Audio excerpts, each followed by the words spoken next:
Hello friends, तो आज हम पढ़ेंगे क्लास 11 का चैप्टर फर्स्ट जो है सेट। सो हम स्टार्ट करते हैं। तो सेट एंड कलेक्शन, तो ये दो वर्ड है जो जब जनरली हम यूज़ कर लेते हैं कि सेट है या कलेक्शन है। तो मोस्टली जो हम वर्ड यूज़ करते हैं वो करते हैं कलेक्शन, लेकिन सेट जो है मैथमेटिक का वो ब्रांच है जो अब आजकल मोस्टली फील्ड में यूज़ हो रहा है। तो हमें ये जानना ज़रूरी है कि सेट और कलेक्शन में डिफरेंस कहाँ पे आता है। तो जब हम बात करते हैं कलेक्शन की, कलेक्शन जो है सिंपली किसी भी चीज़ का कलेक्शन हो सकता है। फॉर एग्जांपल मैंने बोला कि हमारी क्लास के 10 बॉयज़ का कलेक्शन, या फिर हमने बोल दिया कि हमारे इंडिया के रिवर्स का कलेक्शन, और या फिर एनिमल का कलेक्शन। किसी भी चीज़ का कलेक्शन हो सकता है। कलेक्शन तो सिंपली वर्ड है कि हम यूज़ कर रहे होते हैं अपने नॉर्मली लाइफ में कि कलेक्शन है किसी चीज़ का, जहाँ पर चीज़ें टुगेदर करके रखी गई हो, इकट्ठा करके रखी गई हो। लेकिन जब हम बात करते हैं सेट की, तो सेट क्या है? Set is a well defined collection of object. तो सेट क्या है? सेट भी एक तरीके का कलेक्शन है, लेकिन डिफरेंस कहाँ है कि set is a well defined collection. अब मैं एक एग्जांपल के थ्रू समझाती हूँ कि सेट और कलेक्शन में क्या डिफरेंस है। फॉर एग्जांपल हम दो चीज़ें लेते हैं। जैसे मैंने अगर बोला कि ऑल बॉयज़ फ्रॉम क्लास। अब अगर मैं बोलती हूँ all boys from the class, तो सिंपली क्या है कि क्लास के जितने भी बॉयज़ हैं वो सारे इकट्ठा हो जाएंगे। ठीक है, तो उसके अंदर हम गर्ल्स की कोई कैटेगरी नहीं लेंगे, मतलब सिर्फ क्या रहेंगे, हमारे पास बॉयज़ रहेंगे। लेकिन अगर इसी स्टेटमेंट को अगर मैं थोड़ा सा मॉडिफाई कर दूँ और मैं लिखूँ all intelligent student please come here. अगर मैं एक टीचर आई, टीचर ने बोला कि सारे के सारे इंटेलिजेंट स्टूडेंट जो है यहाँ पर आओ, तो हर एक का पर्सपेक्टिव क्या होगा उस केस में? अलग होगा। तो कौन कौन बच्चे इंटेलिजेंट है उसमें हमें क्या पता? हमारे किसी और के लिए कोई इंटेलिजेंट हो सकता है, किसी के लिए कोई इंटेलिजेंट हो सकता है। उस तरीके से हमने लिखा कि best best point point of in India, best point from India ना। अब अगर हम बात करें इंडिया के सबसे बेस्ट कवि की, तो वो तो कोई भी हो सकता है ना। आपके लिए प्रेमचंद हो सकते हैं, किसी और के लिए कुछ हो सकता है, किसी और के लिए कोई हो सकता है। तो कहने का मतलब है ये जो कलेक्शन है वो डिफाइंड नहीं है कि हमने बोला तो कि हमें बेस्ट पॉइंट चाहिए इंडिया के, लेकिन वो पॉइंट जो है वो हर एक इंसान के लिए अलग अलग हो सकता है। तो ये वेल डिफाइंड कलेक्शन नहीं है। लेकिन वैसे ही एन ऑल इंटेलिजेंट स्टूडेंट, तो इंटेलिजेंट स्टूडेंट तो कोई भी हो सकता है। हर एक स्टूडेंट अपने आप में क्या इंटेलिजेंट है। तो ये एक कलेक्शन को तो दिखा रहा है कि ठीक है कलेक्शन तो है, लेकिन वेल डिफाइंड कलेक्शन नहीं। अगर इसी को हम थोड़ा सा मॉडिफाई करके अगर ये लिख दें कि all student who have scored 90+ in in exam. तो इसमें क्या है, अब मैंने लिख दिया कि सारे के सारे स्टूडेंट जिन्होंने भी 90+ स्कोर करे हैं वो आए। ठीक है, तो इसमें क्या है कि 90+ वाले जितने बच्चे होंगे, अब 100 बच्चों की क्लास है, तो लेट सपोज कि 20 बच्चे ऐसे जिनके 90+ एग्ज़ाम आए हैं एग्ज़ाम में। तो वो जो कलेक्शन होगा उसमें हमारे पास क्या है, वेल डिफाइंड कलेक्शन है। क्यों? क्योंकि हमने 100 बच्चों में से सिर्फ 20 बच्चों को छांटा है। किस बेसिस पे? कि 90+ जिनके आए एग्ज़ाम में। तो इसके अंदर क्या है, वेल डिफाइंड है। तो उतना कुछ सोचना नहीं पड़ेगा हमें कि हमें किन स्टूडेंट को चुनना है। हम सिंपली हर एक बच्चे का मार्कशीट देखेंगे और हम चेक कर लेंगे किसके 90+ मार्क्स हैं, और उसको हम ला सकते हैं। लेकिन इसमें क्या प्रॉब्लम थी, हमने बोला ऑल इंटेलिजेंट स्टूडेंट। तो इंटेलिजेंट स्टूडेंट एक क्राइटेरिया नहीं है जिसकी वजह से हम क्लासीफाई कर पाए या फिर कलेक्ट कर पाए। तो ये होता है वेल डिफाइंड कलेक्शन और ओनली कलेक्शन। तो कलेक्शन क्या है, किसी भी चीज़ का कलेक्शन हो सकता है। लेकिन जब हम बात करते हैं सेट की, तो सेट क्या है, वेल डिफाइंड कलेक्शन है किसी भी ऑब्जेक्ट का। अब फॉर एग्जांपल हम बोल रहे हैं ऑड नेचुरल नंबर। और क्या है ऑड नेचुरल नंबर? सेट है या कलेक्शन है? तो ऑड नेचुरल नंबर क्या है, हमारे पास सिर्फ 1, 3, 5, 7, 9 एंड सो ऑन। तो ऑड भी है, नेचुरल नंबर भी है, तो नंबर भी है, और हमने एक वेल डेफिनेशन दे दी कि ऑड होना चाहिए, नेचुरल होना चाहिए। तो ये क्या है, हमारे पास एक सेट है। For example reverse of India. Reverse of India, अब हमने रिवर्स तो बहुत सारी है, लेकिन हमने स्पेसिफिकली जब इंडिया की रिवर्स की बात कर दी तो कितने ही होंगे? है ना। तो ये भी क्या है, एक वेल डिफाइंड कलेक्शन है। उसी तरीके से वॉवल्स, वॉवल्स क्या है, इंग्लिश अल्फ़ाबेट के अंदर A E I O U, इसमें भी हमारे पास एक कलेक्शन भी है और वेल डिफाइंड कलेक्शन है, इसलिए ये क्या हो जाएगा, सेट हो जाएगा। सिमिलरली हम लिख सकते हैं प्राइम फैक्टर ऑफ 20। जब हम प्राइम फैक्टर ऑफ 20 कैलकुलेट करते हैं तो क्या हो सकता है, 1 हो सकता है, 2 हो सकता है, 4 हो सकता है, 5 हो सकता है, 10 हो सकता है एंड 20 हो सकता है। इसके अलावा तो नहीं हो सकता। तो ये भी क्या है, वेल डिफाइंड कलेक्शन है, तो that is also a set. So basic तो अब हमने देख लिया कि सेट क्या होता है और कलेक्शन क्या होता है। अब हमें क्या करना है, मैंने एक एनसीईआरटी का एक क्वेश्चन लिया है, क्या लिया है, which of the following are sets. हमें ये कुछ कलेक्शंस दी हुई है एनसीईआरटी के अंदर और हमें ये बताना है कि वो सेट है या नहीं है। तो पहला है collection of all month of a year beginning with J. तो इसमें अब देखो कलेक्शन तो है, ठीक है, क्योंकि हमने सारे मंथ को हम इकट्ठा रखना चाह रहे हैं। अब हमें ये चेक करना है कि वो वेल डिफाइंड कलेक्शन है या नहीं है, मतलब सेट है या नहीं है। तो कैसे करेंगे, अगर हम जे से स्टार्ट होने वाले लेटर मतलब मंथ की बात करें, तो स्टार्टिंग फ्रॉम जनवरी, फरवरी रहने देंगे, मार्च नहीं आएगा, अप्रैल भी नहीं आएगा, मई भी नहीं आएगा, लेकिन जून, जुलाई, अगस्त, सितंबर, अक्टूबर, नवंबर, दिसंबर, अब इनमें से कुछ भी नहीं आएगा। तो अब आप देखो कि जब हमें ये जो कलेक्शन दिया हुआ था, जब इन्होंने कलेक्शन की डेफिनेशन दी है, तो कलेक्शन को देखकर ही हम क्या समझ गए कि ये इसके अंदर एलिमेंट जो भी है वो हम डिफाइन कर सकते हैं, हम बता सकते हैं कि अच्छा कौन कौन सा एलिमेंट इसके अंदर आएंगे। तो एक चीज़ तो है कि ये क्या है, सेट है, तो सेट है, क्योंकि हम क्या कर पाए, इस डेफिनेशन की हेल्प से हम सेट को बना पाए, इसलिए ये क्या है, set. So this is set. Now second question क्या है, collection of most talented writer. अब यहाँ आप देखो, most talented writer of India. अब अगर कोई बच्चा, अगर दो बच्चे सपोज, अगर वो लेके मतलब बनाना बैठेंगे, तो क्या होगा, किसी ने कुछ लोगों को टैलेंटेड लिखा है, किसी ने कुछ राइटर्स को टैलेंटेड लिखा है, किसी ने कुछ राइटर्स को टैलेंटेड लिखा है। तो हर एक के कॉरेस्पॉन्डिंग, हर एक पर्सन के कॉरेस्पॉन्डिंग ये लिस्ट क्या करेगी, वैरी करेगी, एक प्रॉपर लिस्ट नहीं रहेगी। तो इस वजह से ये नॉट अ सेट, इसलिए हम क्या लिखेंगे, not a set. Similarly a team of 11 best cricketer big batsman of world. Now वही कि अगर हमने 11 लोगों की टीम बनाई है, तो बेस्ट क्रिकेटर, आपके लिए बेस्ट क्रिकेटर, किसी के लिए बेस्ट क्रिकेटर के अंदर विराट कोहली शामिल होगा, किसी के अंदर कोई शामिल होगा, किसी के अंदर कोई शामिल होगा। तो बेस्ट क्रिकेटर बैट्समैन की जो लिस्ट है वो हर एक पर्सन टू पर्सन वेरी कर सकती है, तो ये वेल डिफाइंड कलेक्शन नहीं है, तो इसको भी हम लिखेंगे नॉट अ सेट।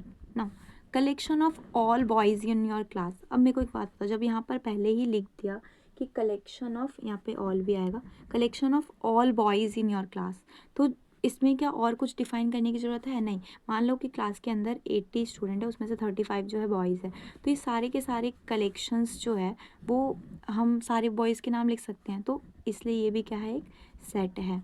तो ऐसा नहीं है कि सबके लिए वैरी करेगा, ये क्या रहेगा, फिक्स रहेगा, तो ये एक वेल डिफाइंड कलेक्शन है।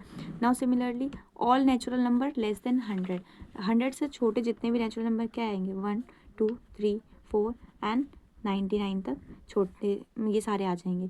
तो ये लिस्ट भी क्या है, एक सेट है, तो दिस इज़ अ सेट, क्योंकि हम इस डेफिनेशन के कॉरस्पॉन्डिंग एक ही सेट बना पाए। Now novel collection written by Munshi Premchand. अब मुंशी प्रेमचंद ने जितने भी नॉवेल्स लिखे हैं, उनका जो कलेक्शन है वो हमें तो पता है ना कि हम डिफ़ाइन कर सकते हैं उसे, तो जिसको हम डिफ़ाइन कर सकते हैं तो वो भी डेफिनेशन में ये लिख दिया कि मुंशी प्रेमचंद के ही हमें लेने हैं नॉवल, तो ये क्या है, डिफाइनेबल है, तो डिफाइनेबल है, तो दिस इज़ अ सेट, कि वेल डिफाइंड कलेक्शन है, कलेक्शन तो है लेकिन वेल डिफाइंड है, क्या, क्योंकि उन्होंने बोल रखा है कि मुंशी प्रेमचंद के ही हमें नॉवल चाहिए।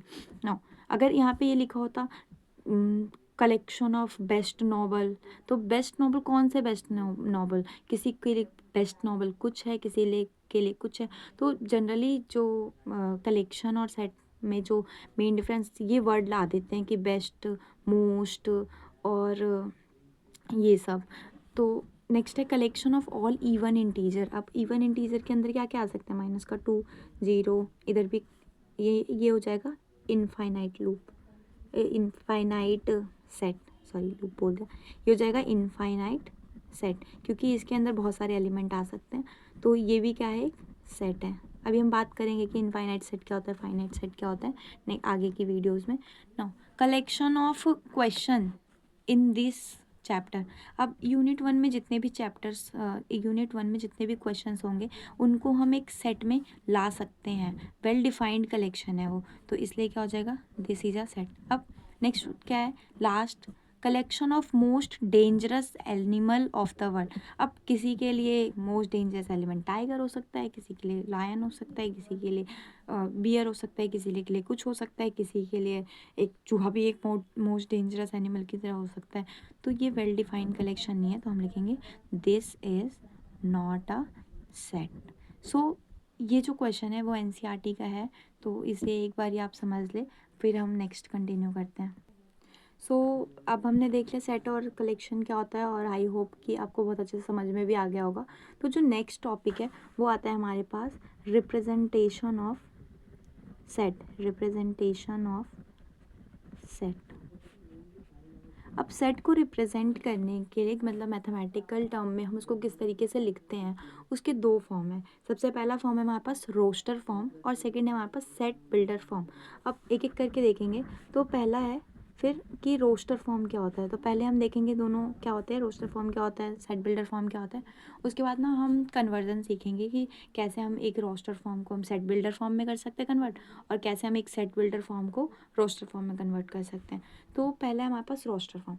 रोस्टर फॉर्म क्या होता है, फॉर एग्जांपल हमने एक कलेक्शन लिया, मैंने आपको बोला कि एक कलेक्शन लेते हैं हम, कि हमें उस एक ऐसा सेट बनाना है जिसके अंदर हम नेचुरल नंबर का स्क्वायर स्टोर कर रहे हैं। तो स्क्वायर ऑफ नेचुरल नंबर, मैंने एक आपको एक स्टेटमेंट बोल दी कि आपको एक ऐसा सेट बनाना है जिसके अंदर आप क्या करो, स्क्वायर ऑफ नेचुरल नंबर लिख रहे हो, ठीक है। तो स्क्वायर ऑफ नेचुरल नंबर कैसे लिखोगे, स्क्वायर ऑफ नेचुरल नंबर आप बोलोगे कि ठीक है, एक सेट है ए नाम का। अब मैं आपको एक चीज़ बता दूं कि जो एक सेट होता है उसको हम रिप्रेजेंट करने के लिए हम कुछ सिंबल्स यूज़ कर रहे होते हैं, जैसे कैपिटल लेटर की फॉर्म में, तो वो कभी भी स्मॉल लेटर से नहीं डिनोट करते हम हमेशा करते हैं डिनोट कैपिटल लेटर से। सो मान लो यहाँ पर मैंने एक एक ए नाम का एक मैंने मतलब सेट बना लिया। अब इसके अंदर अगर रोस्टर फॉर्म क्या कहता है कि हम एक कर्ली ब्रेसेस लगाएंगे, हम एक ये वाला ब्रैकेट लगाएंगे, ये सेट का नोटेशन होता है, और इसके अंदर जितने भी एलिमेंट भरने हैं हम डालेंगे उसके अंदर। अब स्क्वायर ऑफ नेचुरल नंबर है, तो नेचुरल नंबर तो 1 से शुरू करते हैं, 1 का स्क्वायर होगा 1, 2 का स्क्वायर होगा 4, 3 का स्क्वायर 9, 4 का स्क्वायर 16, 5 का स्क्वायर 25 एंड सो ऑन, क्योंकि ये इनफाइनाइट है। क्योंकि नंबर नेचुरल नंबर इनफाइनाइट है तो उनके स्क्वायर भी क्या होंगे, इनफाइनाइट होंगे। तो ये होता है रोस्टर फॉर्म। फॉर एग्जांपल एक और एग्जांपल से देखते हैं कि एक्सिस, मान लो कि हमें एक दूसरा सेट बनाना है जिसके अंदर हमें सिर्फ ऑड नेचुरल नंबर रखने हैं, ऑड नेचुरल नंबर रखने हैं। तो सपोज बी नाम का एक मैंने सेट बना लिया, और इसके अंदर क्या क्या आ जाएंगे, इसके अंदर हम क्या क्या लिख सकते हैं, हम लिख सकते हैं 1, 3, 5, 7, 9 एंड सो ऑन, और फिर ब्रेसेस क्लोज। तो रोस्टर फॉर्म के अंदर सिंपली हम कॉमास से सेपरेट करके और जो जो भी वैल्यू पॉसिबल है उस सेट के अंदर वो हम लिख रहे होते हैं। अब नेक्स्ट आता है हमारे पास सेट बिल्डर फॉर्म। तो सेट बिल्डर फॉर्म को करने से पहले ना हम थोड़ा सा ये एक चीज़ देख लेते हैं, वो ये देखते हैं कि कुछ हमारे पास स्पेशल सेट है, स्पेशल सेट। तो जैसा कि सबको पता है, हम 6th क्लास से 5th क्लास से पढ़ते हुए आ रहे होते हैं कि एक नेचुरल नंबर का जो सेट होता है, नेचुरल नंबर का सेट, उसको हम सेट के अंदर डिनोट कर रहे होते हैं कैपिटल एन से, जिसके अंदर कलेक्शन कौन कौन सी होती है, 1, 2, 3 और इनफाइनाइट तक। नेक्स्ट होता है हमारे पास इंटीजर का set, set of all integer, इसको हम डिनोट कर रहे होते हैं कैपिटल जेड से, जिसके अंदर क्या क्या आएगा, -1, -2, -1, 0, 1, 2 और भी बहुत सारे एलिमेंट डाल सकते हैं इसके अंदर। थर्ड है हमारे पास, थर्ड सेट जो आता है हमारे पास वो आता है रैशनल नंबर का सेट। हमने पढ़ा हुआ है बचपन में कि रैशनल नंबर क्या होता है। तो रैशनल नंबर को हम शो करते हैं कैपिटल क्यू से, और इसके अंदर जैसे आपको पता है क्या, कुछ भी आ सकता है, 1/2, 1/4, 1, 0 एंड कुछ भी। नाउ फोर्थ क्या है, रियल नंबर का सेट, जो कि बहुत बहुत जगह यूज़ होगा अभी। तो रियल नंबर को हम शो कर रहे होते हैं आर से। नेक्स्ट है हमारे पास पॉजिटिव इंटीजर का जो सेट है, अब ये चीज़ बता दूँ, ये सब सेट है, तो ये सब क्या है, सेट। तो पॉजिटिव इंटीजर का सेट को हम शो कर रहे होते हैं जेड, क्योंकि वो इंटीजर है तो जेड, और एक पॉजिटिव सिंबल डाल देते हैं for positive number. No, 6th one is positive rational number, positive rational integer का सम, रैशनल भी होना चाहिए, सो नंबर लिखना था। पॉजिटिव रैशनल नंबर, ये क्या हो जाएगा, रैशनल को हम क्यू से शो करते हैं, और plus for positive. No, 7th है हमारे पास set of positive real number, ये क्या हो जाएगा हमारे पास, रियल नंबर के लिए आर, और प्लस हम यूज़ कर रहे होते हैं पॉजिटिव वर्ड के लिए। सो ये कुछ स्पेशल सेट है जो हम यूज़ कर रहे होंगे अभी जब हम सेट बिल्डर फॉर्म करेंगे, तो इसलिए हमें बता देना सही लगा। अब इससे पहले आपको जैसे मैंने बताया कि हम एक सेट के लिए हमेशा क्या यूज़ करते हैं, कैपिटल लेटर। तो ये चीज़ थोड़ा सा रिमेंबर करने वाली है कि हम सेट को डिनोट करने के लिए हमेशा यूज़ कर रहे होते हैं कैपिटल लेटर। तो कैपिटल लेटर हम यूज़ करेंगे उसका नाम देने के लिए, ए हो सकता है, बी हो सकता है, सी हो सकता है, एंड कुछ भी हो सकता है। तो स्मॉल लेटर जो है जनरली हम यूज़ कर रहे होते हैं उस सेट के एलिमेंट के लिए, तो आप थोड़ा ध्यान रखना इसका। मैंने रोस्टर फॉर्म के लिए एक पहले एग्जांपल लिया कि क्या है, right solution set of equation x का square plus x minus 2 is equals to 0 in roster form. तो जो भी इसका, अब ये क्वेश्चन क्या कह रहे हैं कि जो भी इसका सॉल्यूशन आएगा उसे हमें किसकी फॉर्म में रिप्रेजेंट करना है, रोस्टर फॉर्म की इस फॉर्म में रिप्रेजेंट करना है। तो कैसे करेंगे, सबसे पहले हमें क्या करना पड़ेगा, इसके रूट्स निकालने पड़ेंगे उसके लिए, मतलब सॉल्यूशन। तो रूट्स निकाल लेते हैं। एक्स का स्क्वायर हम फैक्टराइजेशन मेथड यूज़ कर सकते हैं, 2x minus 2 is equals to 0। X common निकाल लिया, x प्लस 2 एंड -1 कॉमन निकाल लिया, तो क्या x plus 2 is equals to 0। तो x minus 1 x plus 2 equals to 0। तो इसके दो रूट आ गए, एक 1 और एक 2। नाउ अब हमारे पास ये जो सॉल्यूशन आया है, हमें क्या करना है, एक ऐसा सेट बनाना है जिसके अंदर हम सिर्फ ये सॉल्यूशन को स्टोर कर रहे हो। तो कैसे, मान लेते हैं कि हमने जो सेट है उसका नाम दे दिया है एस फॉर सॉल्यूशन, और कैसे डिनोट करेंगे, कर्ली ब्रेसेस, मतलब ब्रेसेस ब्रैकेट लगाया हमने, और एक्स का सॉल्यूशन क्या क्या है, 1 आया है और माइनस का 2 आया है, तो x comma -2 and bracket close. तो ये क्या है हमारे पास, ये है हमारे पास सॉल्यूशन का सेट। तो ये क्वेश्चन है एनसीईआरटी का। सेट बिल्डर फॉर्म जो है वो एक दूसरा तरीका है सेट को रिप्रेजेंट करने का। जैसे हमने रोस्टर फॉर्म पढ़ा जिसमें हम सिर्फ सॉल्यूशन लिख रहे होते हैं ब्रेसेस के अंदर, और अब हम पढ़ेंगे set builder form. Set builder form भी क्या है, जैसे सेट बिल्डर फॉर्म भी क्या है कि हमने एक सेट डिफाइन कर दिया, अब उस सेट के अंदर जितने भी एलिमेंट है वो एक कॉमन प्रॉपर्टी फॉलो कर रहे होंगे। कौन सी कॉमन प्रॉपर्टी, फॉर एग्जांपल अगर मैंने आपको एक सेट दिया AEIOU, आप बोलोगे ये तो सेट ऑफ वॉवल है, हाँ वॉवल्स है, सेट ऑफ वॉवल्स है। अब ये सारे के सारे एक कॉमन प्रॉपर्टी फॉलो कर रहे हैं, वो क्या कर रहे हैं कि ये क्या है, वॉवल्स हैं, जो कि हालांकि ये क्या है, एक रोस्टर फॉर्म है, लेकिन इसी को एक, अगर हमें सेट बिल्डर फॉर्म में लिखना होगा तो कैसे लिखेंगे हम, सेट बिल्डर फॉर्म के लिए सबसे पहले हम एक सिंबल लिखेंगे, ये तो कॉमन है सब में ना।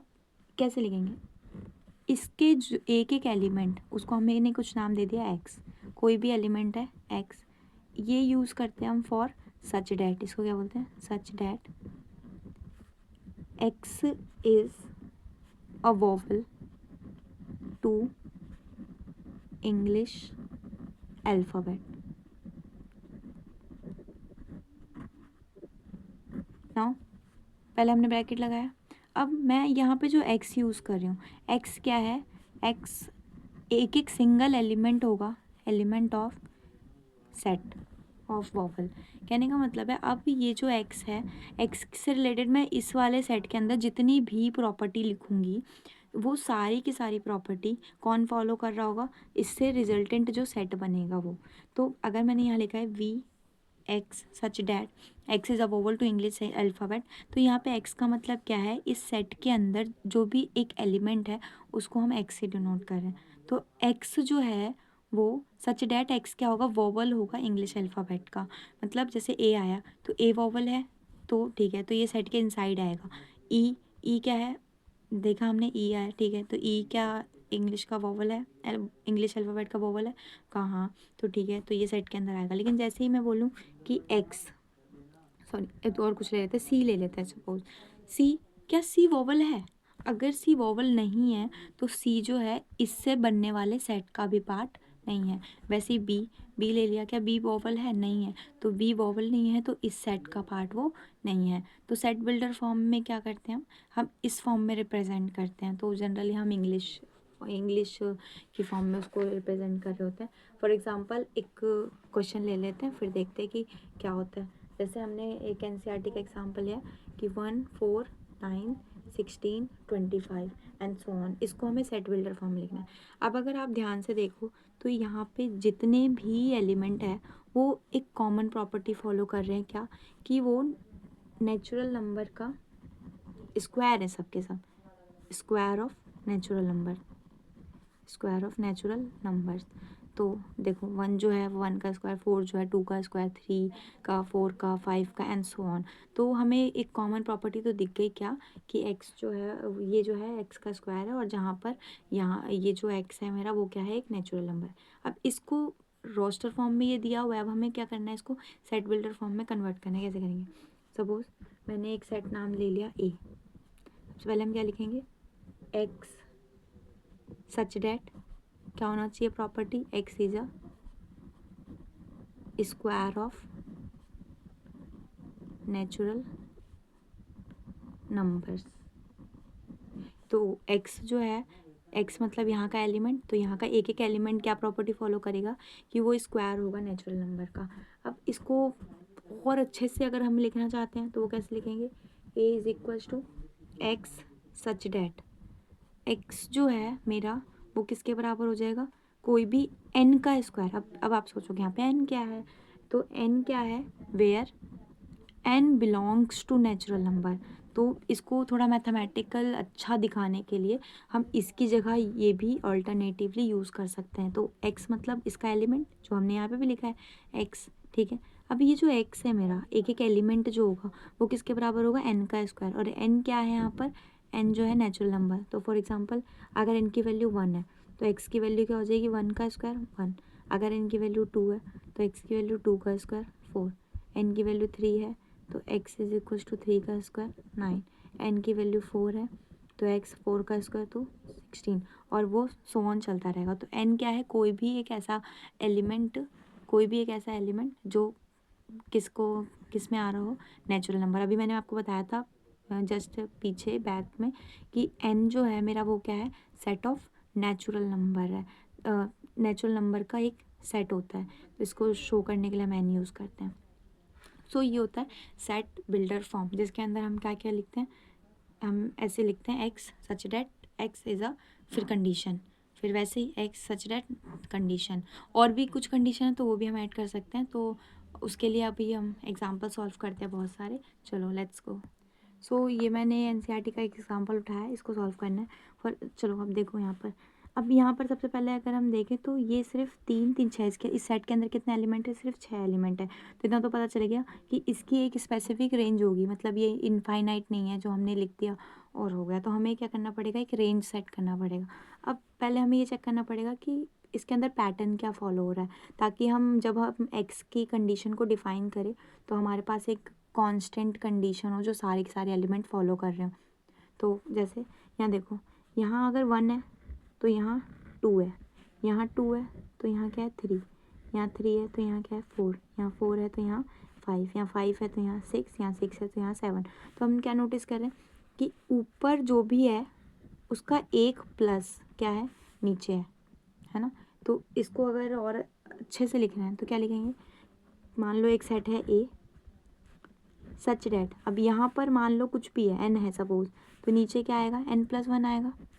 तो ये इससे क्या पता चल रहा है कि x मतलब ये पूरा element x such that x is equals to क्या हो जाएगा n अपॉन में n+1।